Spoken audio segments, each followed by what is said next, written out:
Hello friends, welcome to my YouTube channel. आज की video में हम बात करने वाले हैं इंटरनेशनल बिजनेस एनवायरनमेंट के बारे में। तो बिजनेस ये बताया गया है सेट ऑफ एक्टिविटीज़ हैं जो कि इंडस्ट्री और कॉमर्स से रिलेटेड होती हैं।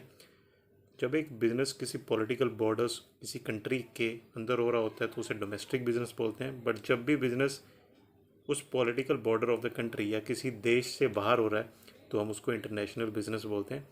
ऑब्जेक्टिव बिजनेस का यही होता है कि प्रॉफिट कमाना और जो कस्टमर सेटिस्फेक्शन होती है उसको पूरा करना होता है। बट इंटरनेशनल बिजनेस में इन्वायरमेंट का काफ़ी फ़र्क हो जाता है, काफ़ी सारे चैलेंजेस आते हैं।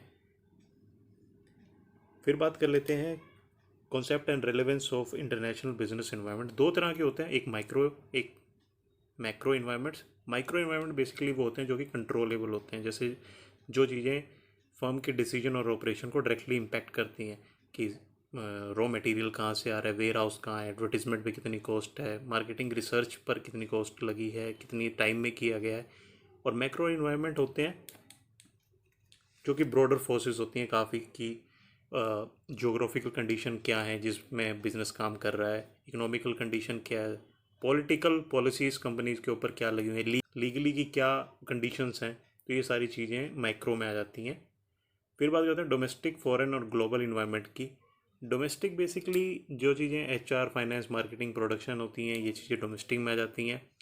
फॉरेन में like competitive structure, economic climate, political and legal forces, ये सारी चीज़ें फॉरेन में आ जाती हैं। और ग्लोबल में आती हैं geographic, economic condition, social trades, political legal condition and technological condition. अब बात करते हैं relevance of international business environment. देखो, जब भी एक बिज़नेस को दूसरी कंट्री में ओपन करना होता है तो काफ़ी रिसर्च की जाती है उसके बारे में। ये भी चूज़ किया जाता है कि कौन से मार्केट में घुस एंट्री डालनी है और उस मार्केट में कैसे एंट्री करनी है। सपोज़ करो कि बहुत कोई गर्मी वाला इलाका है, वही ऐसा देश है जहाँ पे गर्मी बहुत होती है, तो वहाँ पे अगर जो हम फैंस या कूलर्स बेचेंगे तो बहुत ज़्यादा एडवांटेज रहेगी। इंस्टेड हम कुछ ऐसी चीज़ें बेच रही हैं जो सर्दी में यूज़ होती हैं तो वो वहाँ नहीं बिकेंगी। लाइक हीटर्स होते हैं, अगर जो आप एक गर्म देश में जाकर हीटर्स बेचेंगे तो वो नहीं बिकेंगे। तो जाहिर सी बात है कि वहाँ पर फ़ैन, कूलर, एयर कंडीशनर, इनकी डिमांड थोड़ी ज़्यादा होगी। पहली बात तो ये हो गई। दूसरी बात हो गई कि उसमें फिर एंट्री कैसे करनी है किसी मार्केट में। जब हमारी कैटेगरी डिसाइड होगी हमें कौन से मार्केट में एंटर करना है, फिर टाइम आता है उस प्रोडक्ट को वहाँ सप्लाई करने का।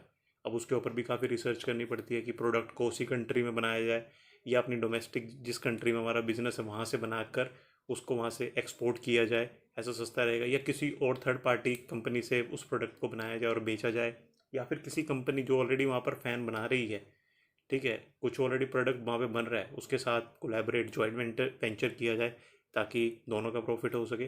तो इसमें काफ़ी रिसर्च ऑलरेडी इंक्लूड रहती है।